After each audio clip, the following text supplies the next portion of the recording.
તાપી જિલ્લા ઉચ્છલ ખાતે કોંગ્રેસ સમિતિની કારોબારી બેઠક યોજાઈ. ઉચ્છલ ખાતે શિક્ષક ભવનના હોલમાં તાલુકા કોંગ્રેસ સમિતિની કારોબારી બેઠક યોજાઈ હતી. બેઠકમાં સંગઠનની કામગીરી, તાલુકા પંચાયતમાં ચૂંટાયેલા સભ્યોની કામગીરી તેમજ આગામી દિવસોમાં લોકપ્રશ્નોને વધુ અસરકારક રીતે ઉઠાવવા અંગે વિસ્તૃત ચર્ચા કરવામાં આવી હતી.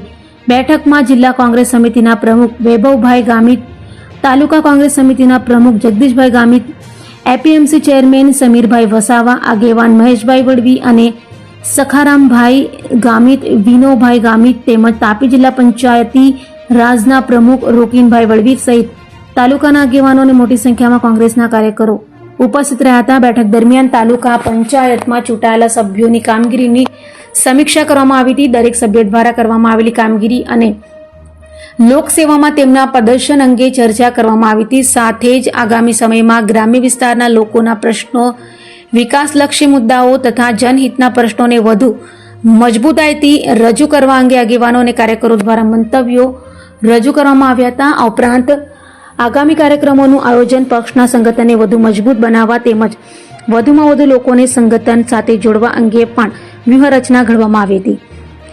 આ પ્રસંગે જિલ્લા કોંગ્રેસ સમિતિના પ્રમુખ શ્રી વૈભવભાઈ ગામિતે કાર્યકરોને એકજૂટ રહી સંગઠનને મજબૂત બનાવવા અને લોકહિતના પ્રશ્નોને પ્રાથમિકતા આપી સતત જનસેવામાં કાર્યરત રહેવા આહ્વાન કર્યું હતું.